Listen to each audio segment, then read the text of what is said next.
Welcome to the Rich Thinking Experience, where you can escape the 9 to 5 and live your dream life. Hear from millionaire entrepreneurs from around the world who will give you advice on how to start and grow your own internet business, as well as advise in the areas of sales and marketing, investing, and overall personal development.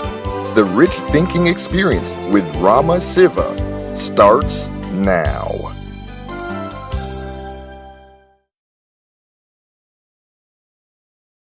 Hello everyone, this is Rama Siva from London. Today it's my great pleasure to be interviewing Dr. Elle March, author of Yes to Life and Miracles in Now. She has more than 30 years of experience in the field of orthomolecular, holistic psychotherapy and wellness coaching, as well as years of hands-on coaching when it comes to manifesting abundance in life. Without further ado, let's welcome Dr. March to the call. Dr. L, hello. Hi, Rama, and thanks for having me here. My pleasure. Thanks for joining me. So let's start at the beginning. What happened? Where were you? What inspired you to do what you do today? Well, Rama, I was brought up that way since the age 5. My life path changed drastically when I was 4, at the time when I lost 3 siblings to illness and accident. I was then sent to a very low-key ashram to join other children of my age who were being brought up in a certain or maybe spiritual way.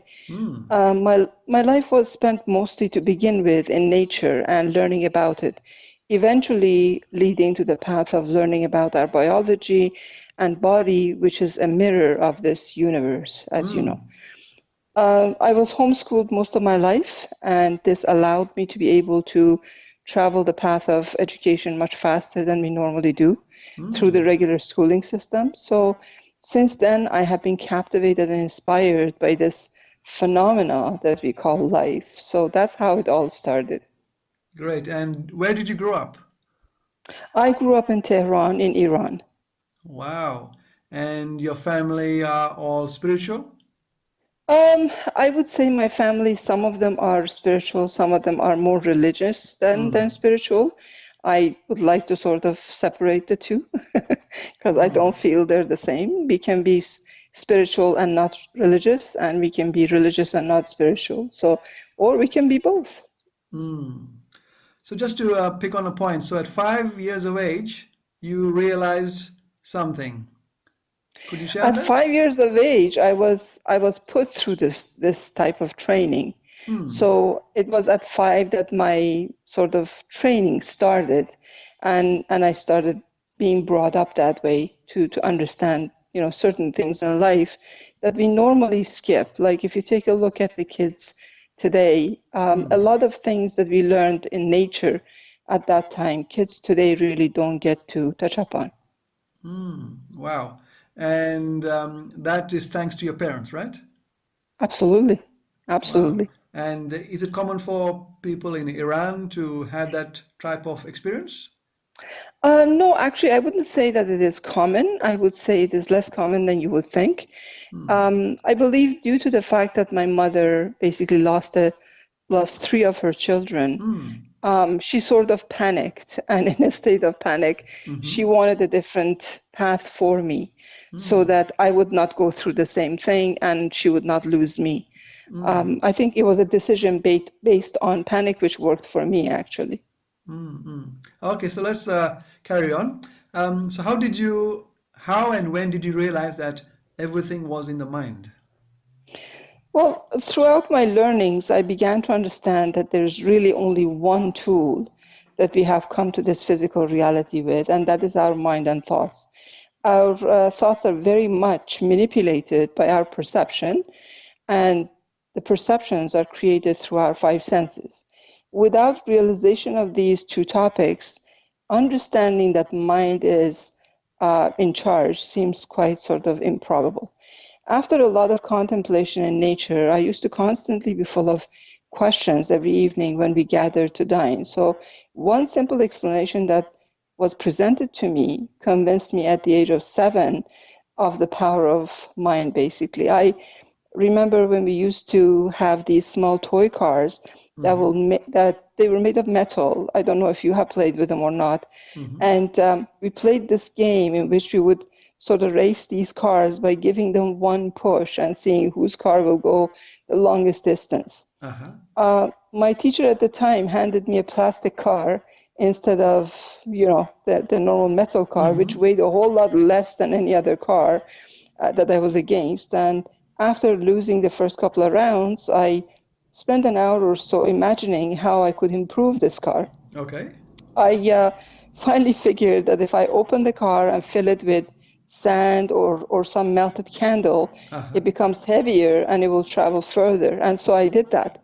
My teacher then asked what I did to improve this impediment, and I told him about it. And his reply was, so you just didn't start doing anything before you thought about it? And I said, no, I couldn't do that before thinking about it. And he said, so what was the first step in this process of creation? And I said, well, I guess thinking about it. And then he said, so what do you do when you think about it? And I said, well, I imagine it in my mind. And then he said, can you do anything before imagine or think about it first? And the answer is no, of course. So my next lesson after that was about perception, as I mentioned. And I was put through a series of questions and answers and observations to understand that no two people perceive the same from the very same happening or the situation. We see, we hear, we feel, and taste differently. Two people will describe the same flower and the same weather condition in two different ways. So this led me to understand the fact that all that I see, hear, touch, smell, taste, feel, it has been all created from the data that is being fed to me by my sensory organs. All I ever know of this world around me are the images that are produced in my mind. I think I'm seeing this tree out there, and the world around me, but all that I'm actually experiencing is the image that is created in my mind. This simple fact is very hard to grasp, Rama. It runs totally counter to all our experience. There seems nothing more certain than the fact that I'm seeing the world as it is around me, and the world we experience around us is no more out there than it is in our dreams. However real it may seem, it is in the final analysis all in our mind. We never experience the physical world basically directly, and we never know, is the image of the world that is generated in our awareness. And that image is no more out there than it is in our dream. We are producing all these high-tech games for our youth based on virtual reality. And the entire concept of virtual reality is founded on the understanding that the brain is really the generator as much as the information processor. And you had these experiences when you were a young At 7. Yeah, at 7. So I would say I was around 7 7 and a half when I was going through these, because literally every day of my life was spent in go to nature, sort of investigate it, find a new thing, take a look at the grass, take a look at the tree, take a look at the animals, insects, come back with something that you have learned from them. And truly, there is so much to learn out there that we never give the chance to our kids today to actually experience. We send them to school, but the school teaches them only things that is going to make a good financier out of them. It doesn't really teach them life. Yeah. Have you thought about opening a school yourself and teaching? Well, I would love to do that. I used to teach, and I still do. I do some seminars, but mostly for adult education. So I have like mothers that are frustrated with their children and so on, that show up in the class, and they want me to teach them how to deal with that, or how to sort of apply some discipline to them. And at the final class, pretty much they all end up disciplining themselves and not the child. So true. I do have some adult classes, but I haven't done any classes with children. I haven't had the opportunity to do so. But yes, I see myself going that route at one point. Yes, indeed. Excellent. So, why is time an illusion, Dr. L? Um, well, time is a measurement of motion. This is just a psychological perception that thought creates, basically. To be clear, illusion doesn't mean that it's not real. Illusion means that it's other than what it seems. Now is all you have. You can't do anything yesterday or tomorrow or a minute from now. We have to wait for that moment to become now before we act. So time is a strong and constant illusion. Time flows in all directions, not just forward. The past, present, and future are all existing together. I give this example often, so I'm going to give you the simple example explanation. Imagine there's a big room and there are a few objects that are spread all around it. So now imagine one of the objects, we call the object X, is a kitten that is just born. And then we have the object Z, that is a 5-year-old cat. In our mind, if the object X starts traveling towards object Z, it has to take 5 years to get there. Object X has to go through some experiences until it becomes 5 years old. It's 5 years of experience, basically. So now, what if the room would be able to change in size? The object X would still reach object Z and go through the same 5 years of experience, but the impression of time in that case will change for us.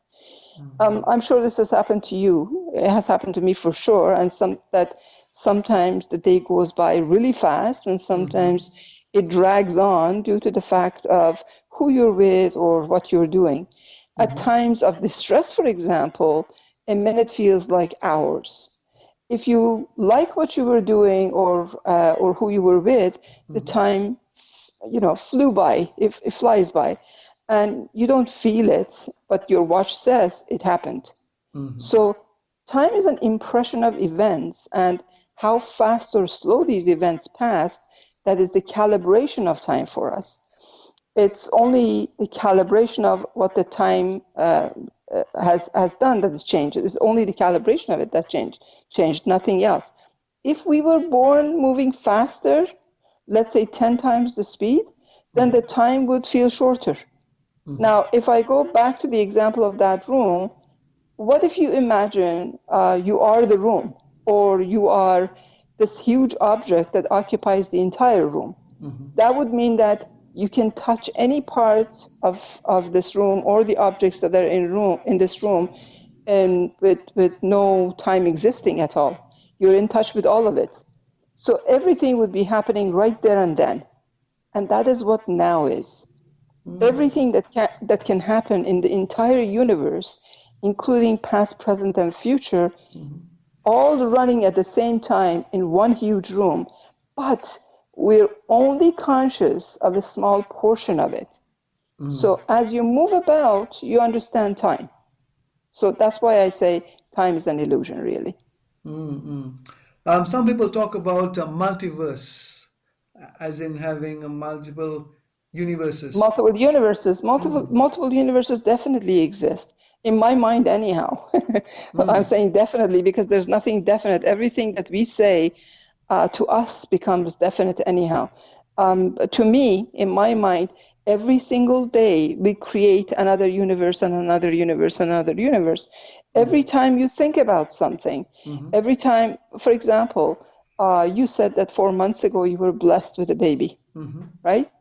And so 4 months ago when you were having the baby, you also created the thought that in another universe you didn't have a baby and it's you and your wife. And you decided not to have a baby. So that's a different life. All of these are created in multiple universes that are running all the scenarios all at the same time. Any of these religions that we take a look at, they talk about that you create with your thoughts. They say as you think, you create. How am I creating? I am creating simply by thinking about things. And there comes another story, and there's another story, and there's another story every second of the day in my mind. And all of these end up being scenarios that are played out. Is it possible to tap into a a multiple parallel universe part of you or me that is the president of the United States of America. So in my practices, go ahead, please go ahead. Did you have? Sorry, and attract that into this. You definitely can. So you definitely can. Part of the things that I do is the psychotherapy part that I have with some of the patients. And part of that is that if, for example, they have questions, let's say, for example, someone comes to me and says, I would really want to be successful in the job that I'm doing, okay, where they feel they are not successful currently. So by them thinking that they're not successful, they are living that life in this particular universe. But they have created multiple universes in which they are actually successful in what they are doing. So then I will ask them to contact their doppelganger. So we will go through a different practice. We sit there. I'll take them through different thoughts process, different imagination process, and we go through there and we ask the double, basically in the other universe, what did you do in order to become this successful? What did you do in order to have this? What did you do to create this in your life? And through the answers that you get from that, then you can come back to this universe that you are within it right now, and create a different reality for yourself. And this is done using hypnotherapy? Yes, it's not really a hypnotherapy as such, but it is considered a hypnotherapy. It is considered a form of NLP, neuro-linguistic programming. Okay, fantastic. So let's move on. Why is money an illusion? So money is considered to be our chief symbol of wealth, right? So this is only a form of exchange. We use it basically to swap value. We're the ones that decide what is the value of it. The material items don't really have any money value inherent in them. We're the ones that are placing that value on them. We assign a value to them. So money is an external physical symbol of an internal value that we have assigned to something. That's the reason why the value of an item drops or rises over time, So what we would have paid $1 million a few years back, we may not even be willing to pay $1 for it today. As an example, some of us paid close to, let's say, $2,000 to buy a DVD player when it was brand new in the market. And nobody knew about it. But today, you can buy a better item for $20. So the value we place on items change, and the money has nothing to do with it. When I'm asked the question of money in my seminars, I usually answer the question followed by more questions. And I ask things like, what would you do if you had money? And the answers are always, of course, within the limits of I would have financial security, I would be able to travel and buy all that I want, I wouldn't have to work anymore, I would be happy, etc. Then I ask, what if you had all that you're saying, and every desire came true, and you had no money in your bank account, but you're assured that you will always have what you want and you're taken care of? Do you still want money? And 100% of the time, almost, the answer is no.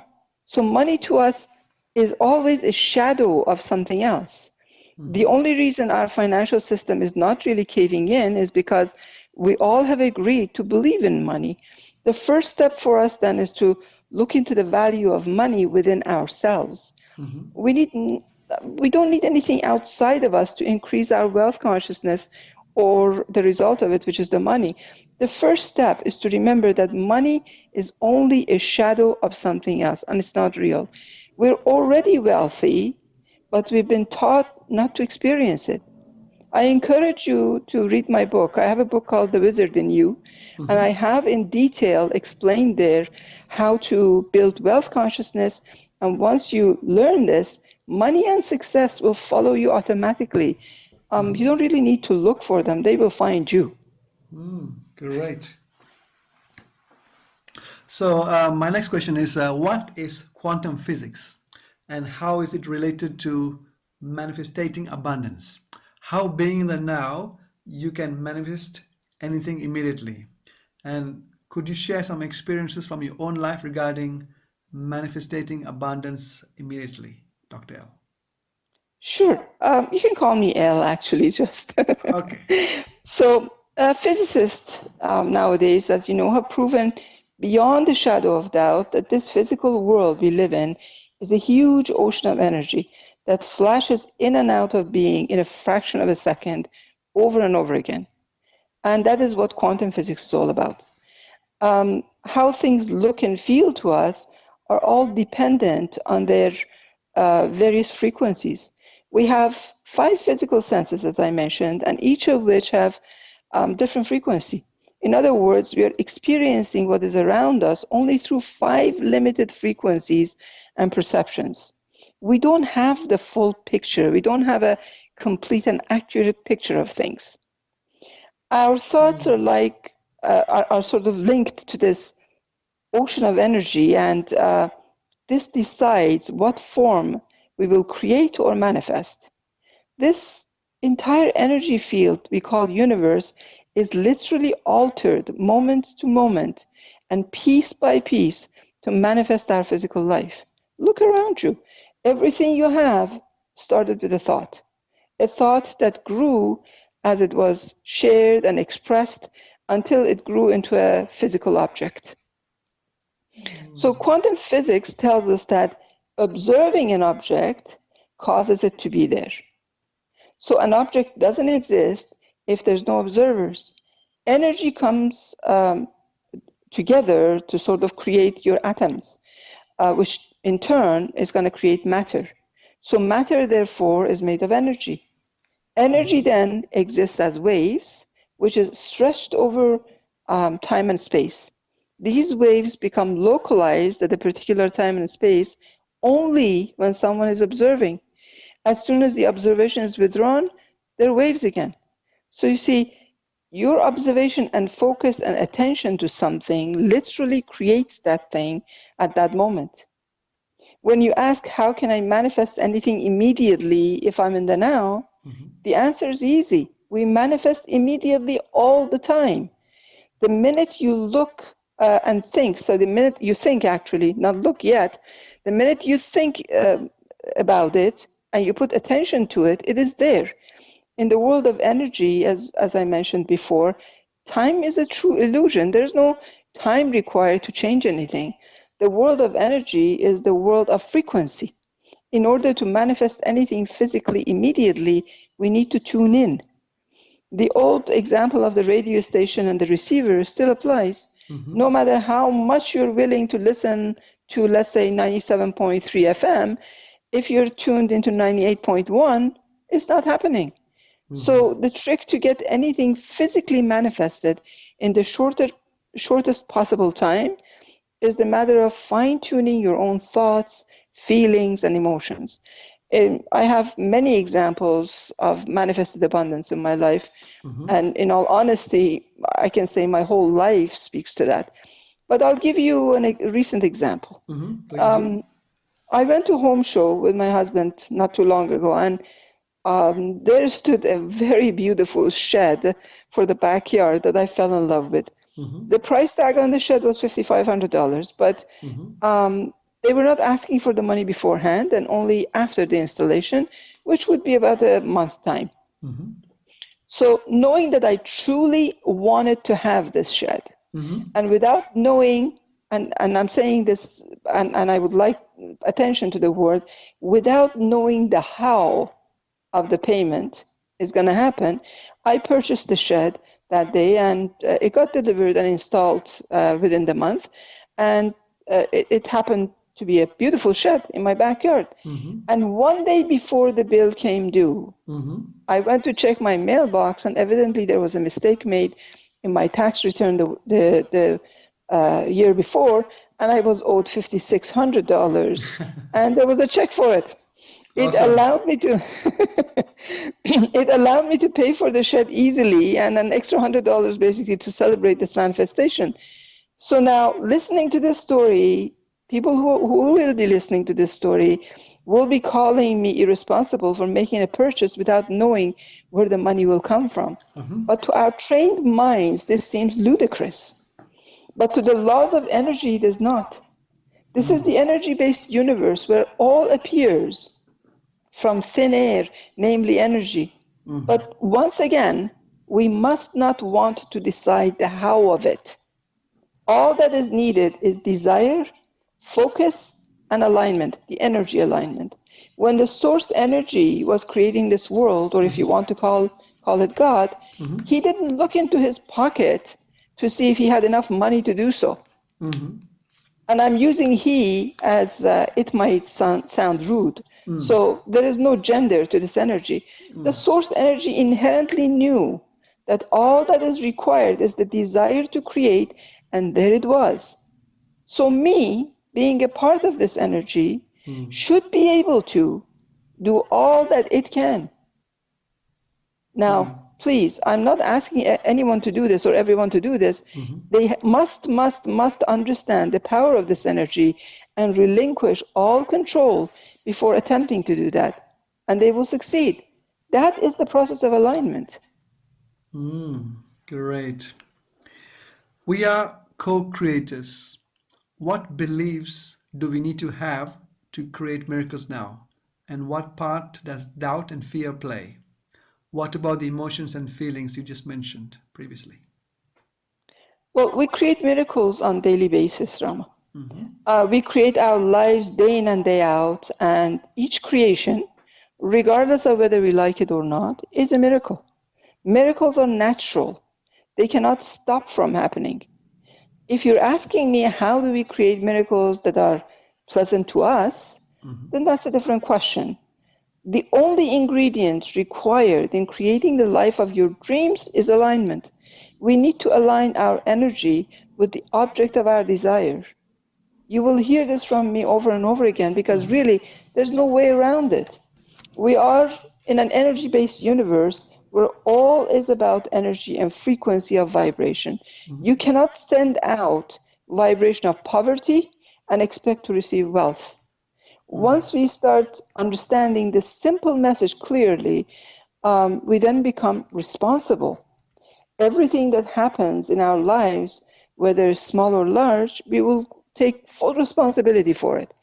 No more self-pity parties, no more blaming anyone or anything for it.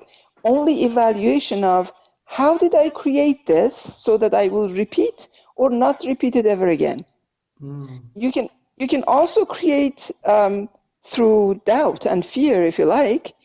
All energetic frequencies are creative, and that is the choice that we have been given. The trouble is whether we will enjoy the outcome. A friend of mine constantly was worried that she will not have enough money and she may have to live in her car. And she actually manifested that and lived out of the trunk of her car for a couple of months. So you see, you can manifest through certainty of this universe being a kind, loving, gentle, giving, sharing universe, or you can manifest through thinking that this is a dog-eat-dog world. Both are okay. The question is which one do you prefer? So how did that friend... Now, sorry, please go carry ahead. on. Oh, I will, because you asked what about the emotions and feelings, I was just going to go over that. Please. But if you have extra question to that, I can answer that prior to moving on. Yeah, I just want to ask about your friend. How did your friend get out of living in the trunk? Or... So through various actually sessions that we had together, when she contacted me, she was in distress. So we had few different sessions together in which I did something called belief update therapy. Belief update therapy basically takes a look at your core beliefs, your core understanding, and tries to realign your energy. That alongside another therapy, which is called EFT, emotional freedom technique, both of which sort of work to her benefit, to change her frequency, to change her vibration, to change her emotions, feelings, thoughts, get rid of her fears, and align her for a successful life. And within 2 months, actually, I can say, of this happening, she became a very good project manager in a financial institution and started earning six-figure income. And she is very happy now. Fantastic. So please talk about the emotions and feelings. So when it comes to emotions and feelings, we have thoughts through which we create our feelings, and and that's always based on our beliefs. And different feelings produce different hormones in the body, and this creates the emotion. Emotion then in turn is going to cause an action or a reaction. Not all emotional reactions are external. We also have internal reactions to our emotions. The hormones that cause that emotion to begin with also feeds our physical body, just like any other chemical that we might ingest. So the state of health or illness in the body is also very much dependent on our emotions. In my book, Your 12 Mind Powers, I've gone into detail of the emotional effects on the physical body. To the same degree that they're going to affect our physical bodily health, they also affect our physical well-beingness as well. They affect our business, they affect our relationship, and in general, energy that is inside you is very much responsible for the manifestations that you're going to be making. How you vibrate, how your thoughts vibrate, your vibration of energy changes based on how you feel. And that is the main ingredient in how you're going to be aligning yourself. So if someone is ill, for example, with cancer, could they get rid of cancer by realigning themselves like that without having any chemotherapy? That's actually a very interesting question you're asking, because I have had many cancer patients, and one of the books that I have actually on Kindle right now is a very short book called Living Through the C Word, which is the cancer, basically. Yes. Cancer, just like any other illness, also some of the causes of it is emotional. I can't say 100% because I say nutrition is related to most of our ailments. Nutrition is not just what we eat. Nutrition is also anything that is ingested in the body. And to me, the hormones that we create and this chemical lab that we have, that we create thousands of chemicals daily, is considered also our nutrition. So how this chemical affects our cells creates either a healthy cell or a cell that is not going to be well behaved. So in that book, I go into details of how you can align your emotion to get rid of this ailment and all the thoughts that come with it. And right now, I know there's a lot of controversy whether they should have chemotherapy, radiation therapy, and all the other different types of therapies that are there. And honestly, I can say when I was the age 17, my mother had stage 4 cancer, which was uterus, but it had pretty much spread all over her body. And they had given her 2 months to live. And she came home basically saying that, okay, I'm going to put my affairs in order. I have only 2 months to live, and they're asking me whether I should go through chemotherapy and the radiation and everything else. And at that point, because of my fast experience of going through schooling, I had already gotten my PhD and doctorate. Wow. And so I asked her and I said, is it okay if you dedicate this 2 months to me? Instead of going to these doctors and trying to do all the other therapies, and you see that they haven't worked really much, how about we spend 2 months together? And she was completely okay with that. So I pretty much isolated her. I took her to the nature and I isolated her from everything that was around her. There was no news, only we could laugh at things, we could smile at things, we could see things. There was only comical things, comedies. Yeah. And aside from that, there was food that was, nutritious food, juicing, things like that, and also alignment of emotion. The 2 months passed and she didn't pass away. And so she was quite happy. And 2 years passed and she didn't pass away. And at the end of 2 years, I asked her to go and have another set of exams done, at which point they did not see any sign of cancer in her. And the interesting part was that they never questioned, how did you do it? The only thing they said was, keep doing what you're doing, it's good. And, and she lived actually to the ripe old age of 92 until year 2013, only 3 years ago, that she passed away. And there was nothing wrong with her at that point, not cancer-wise anyhow. She did have some high blood pressure towards the end, but cancer actually never ever came back. So for someone, and she was stage 4, so you're asking me whether it can be reversed. I'm 100% believer in that. And I know that it can be reversed. But again, it goes back to, how do we feed our body? Like what kind of emotion, what kind of food are we feeding this body? Your cells are there to keep you healthy. Now, if you live in London, if you move to Hawaii, you're going to be requiring a different kind of clothing. You're going to be eating a different kind of food. Indeed. Your cells are the same thing. They change environment, but we want them to behave the same way in all environments. If I am angry today, I'm creating a different environment for the cell. If I'm happy today, I'm creating a different environment for that cell. How am I expecting that cell to live in a 100-degree Fahrenheit the same way as they live in 23? So I am creating this environment for these cells, and I'm expecting them not to react to it. Yes. The environment makes a lot of difference. So. And what about nervous diseases, like, for example, multiple sclerosis? Sclerosis, same thing. Like, again, if you like, we can make a session particularly on ailments, and I can walk you through a variety of different hormones that are produced in order to cause different ailments in the body, and how we can actually change this environment in order for them to become healthy. You see, when you go to med school, the very first thing that they do, they give you a series of cells, culture cells, basically, to go and grow it in the laboratory.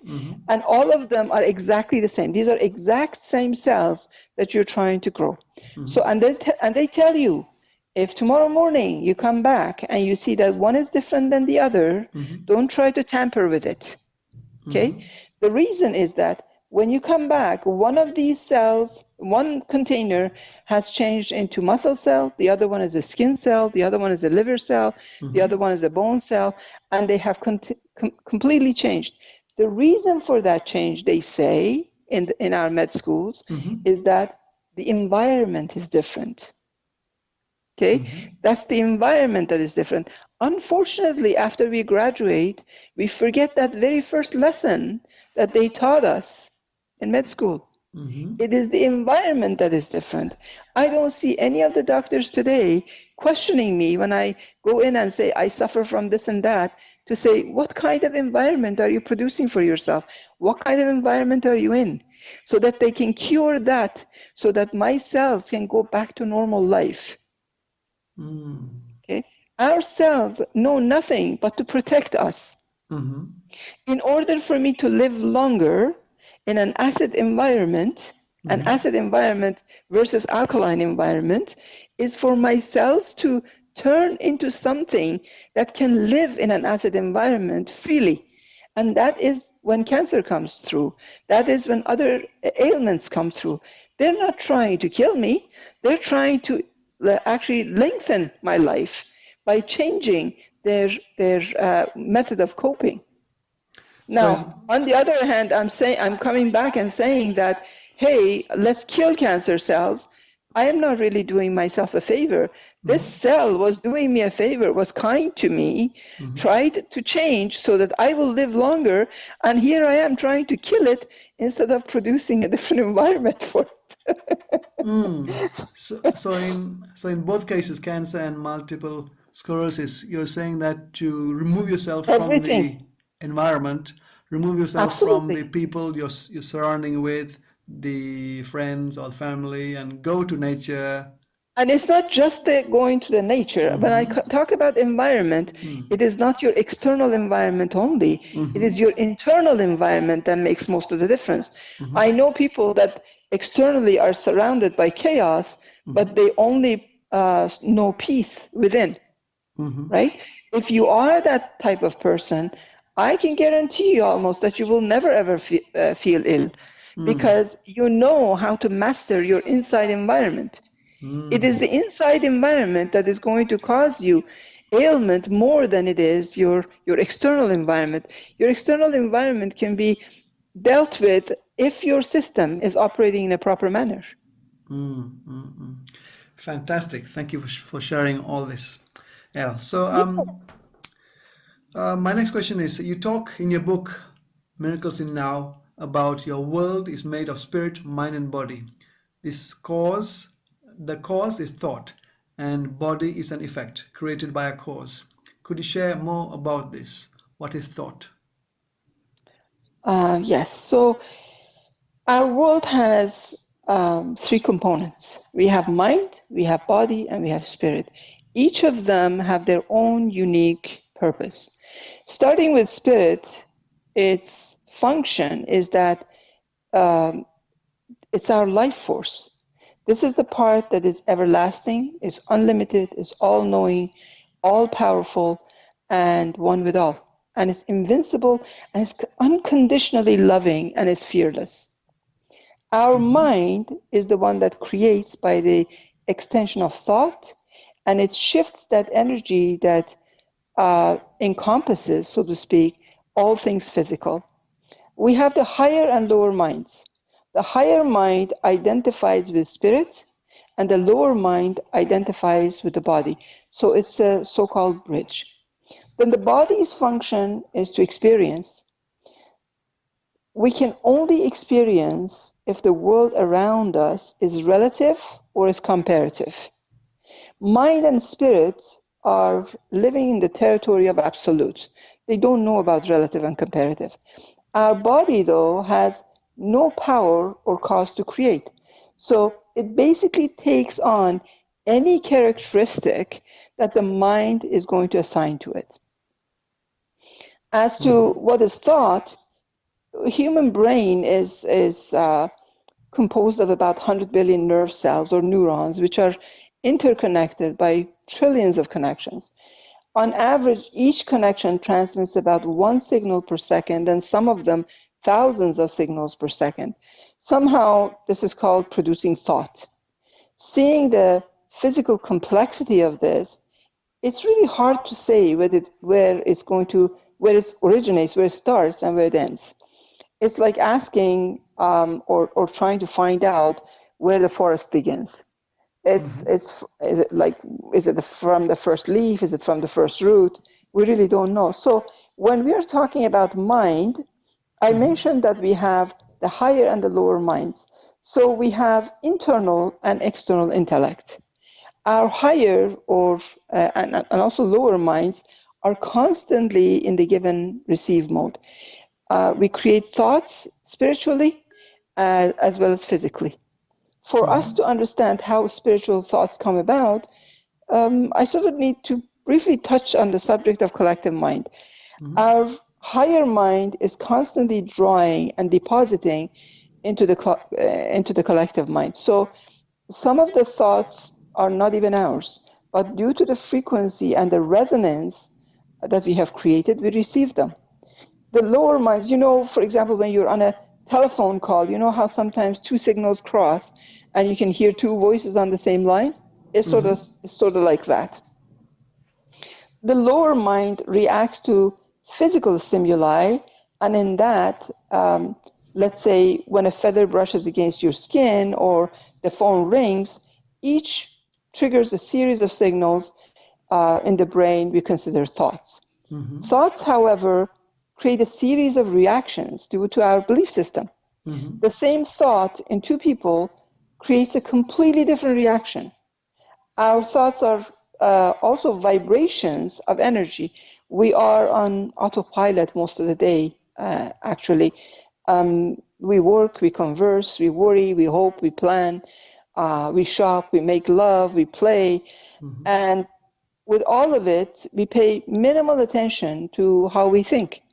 We're basically neglecting this most powerful part of our or force in our life. This is where using our mind powers comes in handy in directing our thoughts towards becoming what is our choice. Our thoughts generate a feeling, and the feelings generate emotions, and the emotions will generate an action or a reaction. So that's how they come to play. Thank you for sharing this. Yeah. No problem. You talk about power and certainty and the creation process. Could you share more about all this for me? Sure. Certainty plays a huge role in creation. Certainty is about understanding the process and truly grasping it. Certainty is the ingredient that gives the green light, so to speak, to the universe to do as you wish to be done. So let me quickly explain what is becoming a state is before we go to the topic of certainty. In order for us to have anything come true, we have to be in that state first, meaning you can't be healthy when your mind is in a state of disease. You can't be wealthy if your mind is in a state of poor or poverty. We first need to understand that this energy that we are made of doesn't understand or contain the state of sick or poor. It's a clean and clear energy. We block this energy from flowing properly, and then we call it disease and poverty. So in order for us to have something, we have to realize that we are that. We are health. We are wealth. That is becoming the state of health and wealth. So now, before you become that state, you need to be certain. How can you be happy if you're not sure of it? How can you be wealthy if you're not sure of it? There's abundance in certainty. You can't speak certain or do certain. You can only be certain. So thanks to quantum physics, we have been advised over and over again that all energy that is around us, all that is around us is energy, and energy is abundant. If we ever catch ourselves in fearful thoughts, we need to remember that it's just a figment of our imagination, because in reality, and I know it sounds like a cliche, there's nothing to fear but the fear itself. So in creating anything, certainty is required. The source did not create this whole thing based on being doubtful, and we cannot do that either. Fantastic. Finally, could you talk about why we are here? Okay. Well, my analogy of why am I here goes probably against many grains. Here's how I see it. If I were the energy from which and through which everything was created, that would mean that what would I want out of this creation? What do I want? Why am I creating this? A simple example, and it's a really silly example compared to our existence, is this. Let's imagine I think of and create a pencil. Well, then what? If that pencil just sits there or it's not experienced, what is it good for? What does it do for me or to me?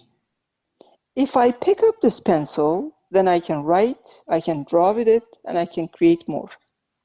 I may create an art that brings delight to the hearts of many. But the trick is that I actually have to use this pencil before it proves useful. For me, I'm here so that the source will experience this being. I'm here to provide the vessel through which he's going to see beauty. When I look, what is looking through my eyes? When I'm feeling, what is feeling through me? What is gathering all this data? I am given the freedom to choose a path, as well as the ego, so that I can self-identify. This makes me an individual following a path of life based on all the choices that I make, leading me in one of infinite number of directions that I can head to. Some similar experiences with others, and some not so similar. The enjoyment of the creation is all about the experience. I am here to provide, through the choices that I make and my ego, a different experience than anybody else has ever created, and that is the experience that the source is going to have. That's why I think I'm here. Mm-hmm. Fantastic again. Thank you. To be honest, I completely agree with you. So it's awesome talking with someone that's on my plane as well. Thank you. I wanted to ask you regarding the purpose of life. There are lots of people who are drifting through life without any purpose, don't have any goals, don't have any dreams. For whatever reason, they seem to have lost their way. What advice could you give to them to find their way? Well, I am currently close to 58 years old. I have never ever met anything or anyone that is off their purpose. And I will tell you why. We are constantly thinking that we are here because there is a purpose for us, and I must find it. I must find it. Some of us will take a trip to India and try to find ourselves. There is nothing to find. Everything is right there. We cannot be off of our purpose. So, giving you an example, we could be sitting on the sideline looking, but not acting it, but we cannot be off of our purpose. If we did not serve the purpose that we are here for, we would be no longer. We're not here any longer. The minute our purpose is served, the minute we are no longer needed, this puzzle is complete and we are out, and we come back in an energy shape of some other form, or we decide not to come back, depends on where the energy must lie. But we cannot be out of our energy. We cannot be out of our purpose. We have to be always on purpose. We think that just because we are sitting there and saying, I don't know my purpose, I am not following my purpose. But I say, if you're sitting there thinking you're not on your purpose, that is what your purpose is, to sit there and contemplate that. That is the experience that the source wants to have through you. We don't need to really plan everything. Our plan is to live. We are here to live. We do too much planning and we forget to live. It is the life experience. Think about this. You go and you buy yourself a car and you park it in your driveway. Tomorrow morning, you get up to drive this car and you notice the car has taken off. And you say, well, where did you go? Well, I went because I thought if I sit here, I am not on purpose. I have to go, I have to earn a living, I have to pay for my own gas and maintenance. How would you feel? You wouldn't feel very well about that, would you?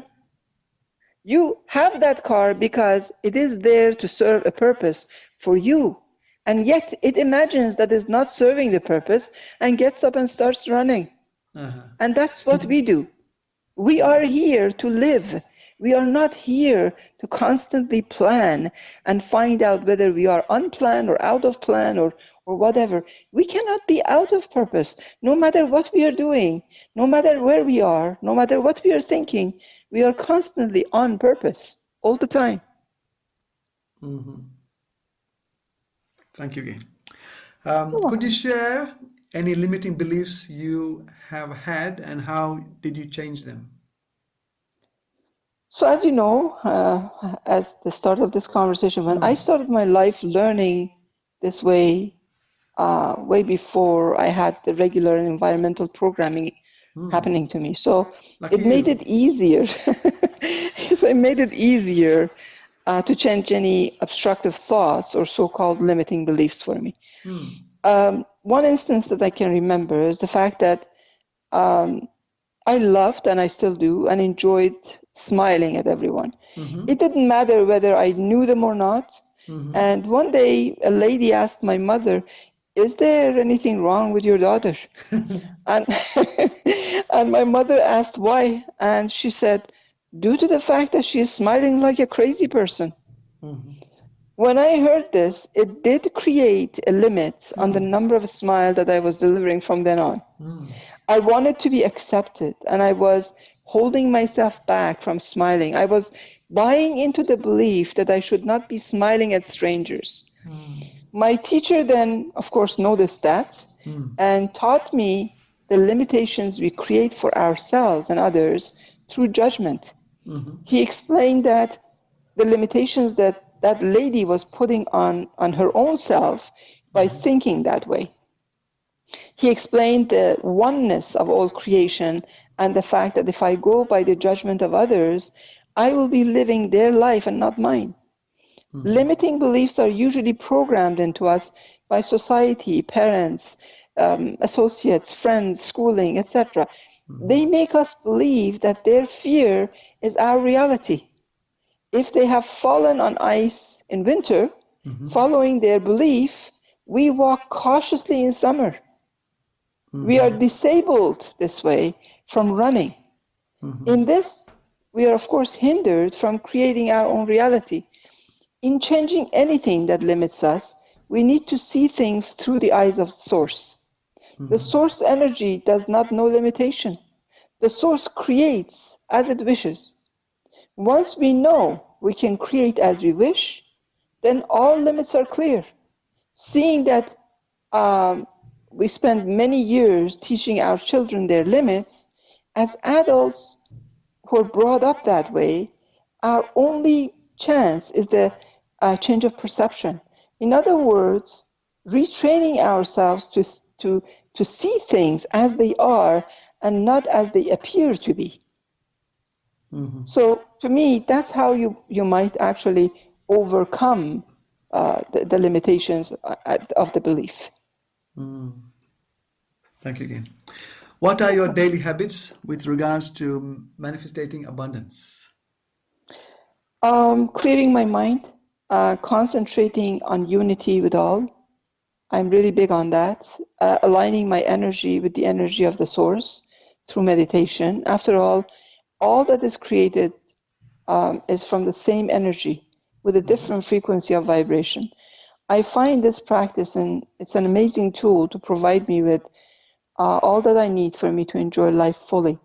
And when I say meditation, people think meditation is just about sitting in one corner, contemplating your navel and just saying Om. It's not that. Meditation can be as simple as being present in what you're doing. When you're putting that cup of water down, concentrate and see where you're putting it. Most of the time we're looking away when we're putting the cup down, and then it falls and it breaks, and then of course the whole hell breaks loose. Concentrating in where you are, feeling your toes, feeling your fingers, feeling yourself, knowing where you are right now, going through that feeling of the moment is what is going to be considered a meditation. You can make your whole day a meditation if you want. Wow, great. Where do you want to go from here? What are your future plans? My now plans Indeed. and thoughts revolve around being in cooperation with a center where our youth learn the art of life, to show them the simplicity of life, to show them that there is nothing they cannot achieve, have, or do. In aiming for that, perhaps my first step would be to have a conversation or sessions with parents to discuss the value of them, not trying to teach their children, but rather learn from them.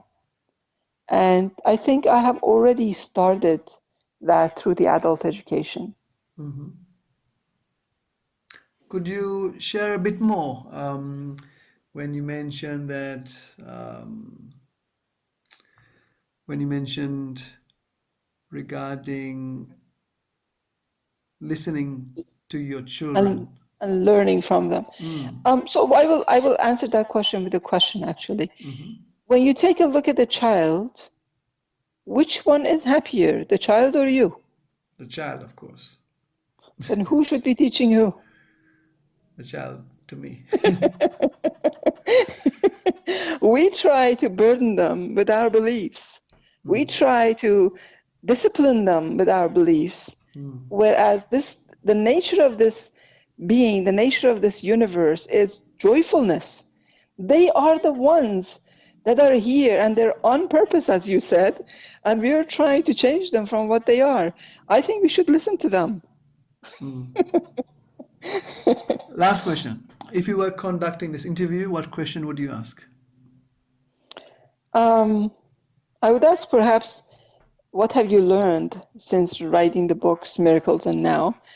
And it has been 14 years since that book was written and published. I've kept my mind open in receiving new information to solidify what I feel to be true.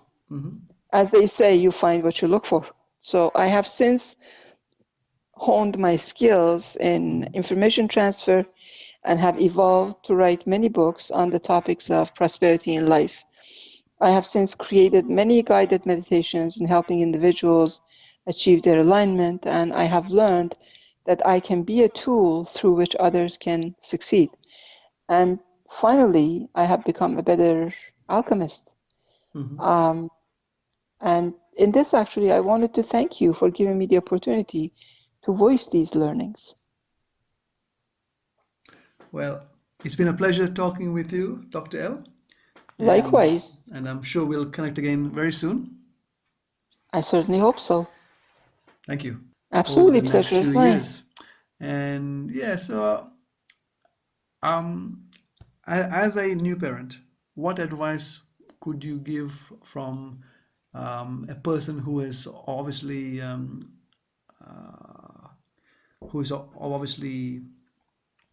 in tune with the universe? How can I help my son to be whatever he wants to do?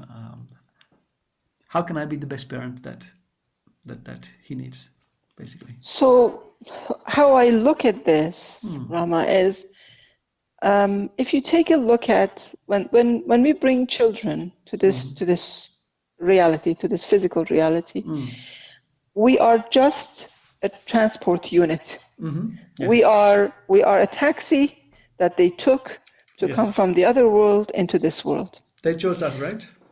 Yes. That's what they So say. now in this transportation that we have done, we also have the agreement that we will clothe them, we will shelter them, we will feed them until they can grow to take care of themselves.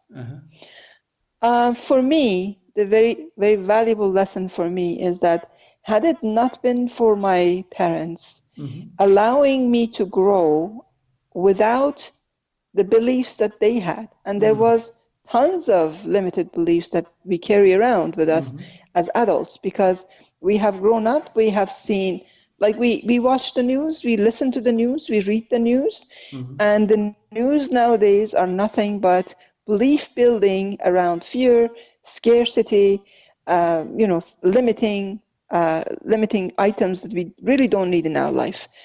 So with that, because we feel we are the parents to these children that are here, we also try to convey to them that this is a world that they need to be careful. Don't talk to strangers. Don't, do this. Otherwise, you will not have wealth. If you go after art instead of being a doctor, then you're going to become a starving artist. We give them all the thoughts that we have, and we try to push through them, and we try actually to push into their throat what we did not achieve. I did not play piano, so you must. I did not learn how to swim, so you must. I did not learn how to ski, so you must. And I wish I had this chance, and I wish I had that chance. And you don't know what you don't know what offer I am giving you. I never had a chance to do this, but you have it, and look what you're doing. Look how non-appreciative you are. You sound like you know me talking to my son when he's like 5 years old. So trying to avoid that and understanding that you have brought into this world a beautiful being that needs to experience life and a true life. Okay, I am not asking you to close your eyes if he or she is walking towards a well and it's going to fall, but I'm asking you to hold his or her hand and show the well and say, this is well, as per experience, this is what has happened, but that may or may not be true for you. Okay. Okay, may or may not be true for you, because we all go through life differently. Look at it. If you and I both live in England, or if we both live in Canada, I can guarantee you that you will have a different perception of life in here than I would. I was, previous to this marriage that I had, I was married to another gentleman, and he came from Serbia, and of course I'm Iranian, and his idea of Canada was nothing but disaster. Okay. And my idea of Canada is nothing but, hey, this is beautiful, this is home. Right? So two people, even when they're brought up in the same family. I can give you an example of me and my brother. My brother lives in Germany. My brother thinks that my biggest mistake was living in Canada. You know, he feels that I should pack up my things and go to Germany because that's the best place to live. You see, not two of us experience life the same, but when it comes to our children, we really want to force them to experience it our way. And that's one thing that it is really hard to not do, but we should try not to. You know, we should try to allow them to live their life. Like, I had one lady that showed up in one of my adult classes, and she was extremely upset over the fact that the son would not go to school. And to me, on the other hand, I'm asking, so what if he doesn't? And she was, of course, oh, well, then he will never graduate. He will never add up to anything. He will never have a life. And in my mind, I know hundreds of thousands of people throughout history that never graduated, but they were all successful. You know, people that others look up to, like you go out and in religious circles, they look up to Muhammad, they look up to Jesus, they look at Moses, they look at 124,000 other prophets. Which one of them graduated from Harvard? You know, none. And all of them are the ones that were wise. All of them are the ones that gave us the lessons in life. So anytime that you take a look around, anybody who's been wise to life has never graduated. So what if the kid doesn't want to go to school? Take it easy. They can still succeed in life. They can still end up being somebody that is going to help, that is going to make life of millions of people a better situation, a better place to be. That's true, yeah. You mentioned that you meditate, and one of the things that you said was that to be present in whatever you're doing. And do you do that? And has that helped you in your life? Actually, that has helped me in my life 100% of the time. You see, Rama, like most of the people worry because they're not in the present moment.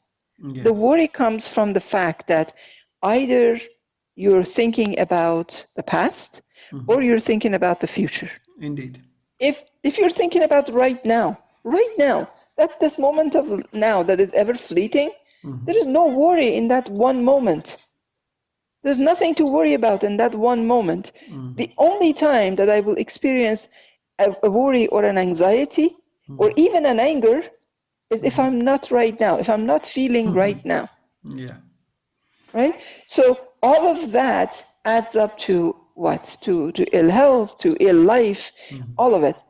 The moments that you hear something and you're angry at what you have heard and what you have translated in your own head according to the beliefs that the society, parents, friends, family, relatives have put in your head.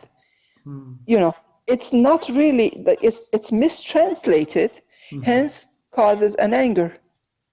If you sort of, in that moment, if you understand that this is nothing but a mistranslation of whatever it is that you're hearing, and it's only between the two ears that is happening, you are in the meditative state, you are in a peaceful state, Yes. hence you will not get angry. Yes, yes. So all it takes is for you to concentrate on where you are right now.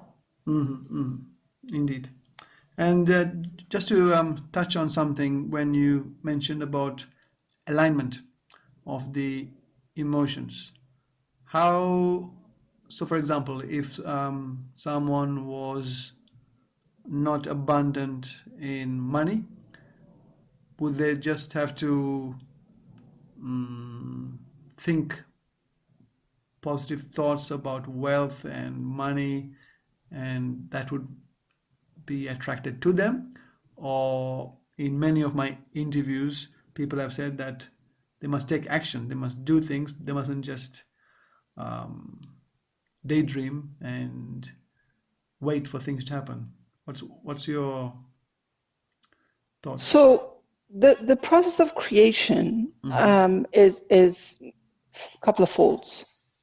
So the number one is for you to have the desire, right? Say, for example, somebody is thinking that they are not abundant in money. And I'm saying thinking because they really are, they just don't see it, okay?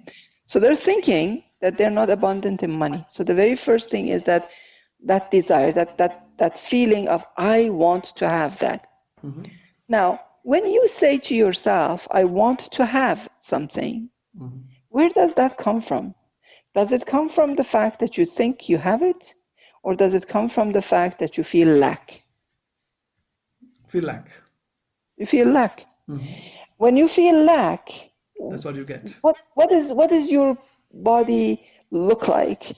Does it look upright? Are you smiling? No, definitely not. No, definitely not. So like you. When you feel lack, your body, your posture, everything goes into that feeling of, gee, I don't have money and I wish I had it. I wish I had abundance. I wish I had this. I wish I had that. In a state like that, you can be pretending to be positive all you want. Indeed. Nothing will happen. Okay. I know that people say fake it till you make it. Indeed. but there's a way to fake it till you make it. So you cannot create anything if you're in the state of poverty. If you're feeling poverty, you cannot create abundance out of that. You cannot create wealth out of that. So I will give you an example, and no joke, no word of a joke. Over the weekend, I had a friend of mine who contacted me. This friend wanted to write a book, and she's quite spiritual as well, but sometimes we fall off the wagon,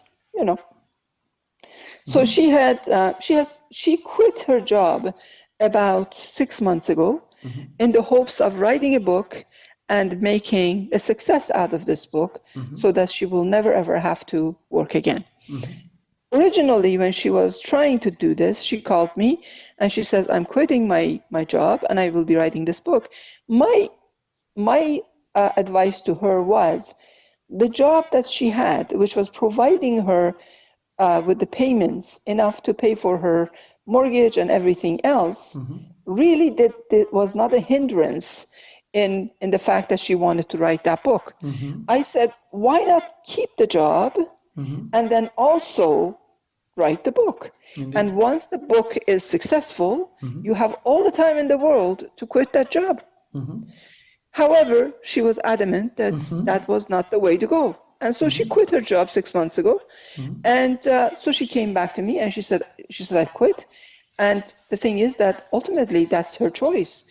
And so I congratulated her and I said, then have faith that all will become okay. You know?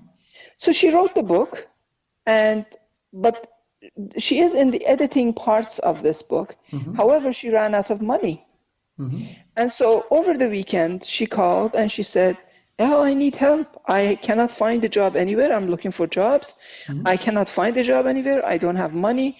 My mortgage is overdue. I really don't know what to do. Okay. And she was really, really in distress, Rama. And so I said to her, I said, what is the condition of your fridge? She said, what do you mean? I said, well, do you have something to eat? And she said, well, there's not much in my fridge to eat. And I said, okay. I said, I will give you, grocery money. What I want you to do in these 2 days, which was Saturday and Sunday, I said, these 2 days, I want you to go out, buy groceries, and feel nothing but abundance. Okay? It is in that state when you have abundance. You know how they say money brings money? Yes. Why is it? Because when you have money, you have that feeling of abundance, hence more money. When you have poverty, if you keep feeling that poverty, hence more poverty. So I said to her, I will give you some money for your groceries. What I want you to do diligently is that I want you to go out, buy some stuff. Don't think about anything that you have, any payments that you have missed. Don't think about how am I going to pay these? What am I going to do? Don't think any of this. I want you to spend the day outside shopping, bring it home, fill up your fridge, constantly open your fridge and look at it and say, I am abundant. This is beautiful. This came from where I did not expect. And everything happens to me this way. Everything happens to me from a place I don't know. Our biggest problem, Rama, is that we try to figure out how. That how puts us into such a mess. It puts us in a huge mess. We even say, I want to have a good life, and we have the how figured out. And the how is, I will have this much money in my bank account, and that is when I will be completely content.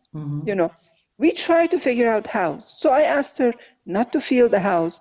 And I said, I want you these 2 days just to concentrate. When you come home, other than your fridge that you're concentrating, I would like you to constantly, intentionally just meditate to the fact that you're surrounded by money that comes to you from places you don't know. You are magnet to money. You are feeling that everything, this universe is kind, it's loving, and it's going to shower you with everything that you want, right? Whether it comes through money coming to you or somebody just getting up and paying your mortgage payment, it really doesn't matter. All it matters is for you to feel abundance. Okay, that is very important. When you feel abundance, the energy that you produce, the energy that goes out of you, the resonance, the frequency that you send out is the frequency of abundance, and it will not land anything but abundance for you. And those 2 days, she did that. She texted me this morning, and she said, guess what? I found a job. Awesome. And to me, awesome. That is awesome. Honestly, I think I was happier than she was for her job. I think I was celebrating that job far more than she was, because all it took for her was to take just 2 days off. Yeah. Just not think of lack, but think of the fact that I don't need to figure out this how of it. Yeah. I just need to know that the minute I want it, I have it. This energy that produced you, this source energy that produced you and placed you on this planet and wants to have experience through you, will provide for you. Before you came here, your food was already provided in your mother's breast. Did you work for it? Did you have to work for it? No. No. And you don't have to work for it, but we are trained that way. We think that we have to get up and do something for it. This energy wants to experience this life through me. And if I am not allowing that to happen, that's when I'm off of my purpose. I need to let this flow without knowing how. That's when your energy aligns and things come to you. And that's when you say, wow, that's a miracle. And this you learned at the ashram when you were... At the ashram, and also, honestly, I can tell you, Rama, not just in the ashram, but also life, throughout life, and the things that I have gone through. And every time something happens, I remember my teacher saying, look into the nature, look into the nature. I look into the nature and everything is abundant at all times. You know, I feed birds in my backyard. I feed squirrels, I feed chipmunks, I feed raccoons. I feed anything that comes to my backyard. Deers, bunnies, you name it, I feed them, right? What am I? They are not really getting fed by me. I am just a vehicle through which they're being fed. The same source that put me as a vehicle to feed them has put another vehicle through which I am going to be fed.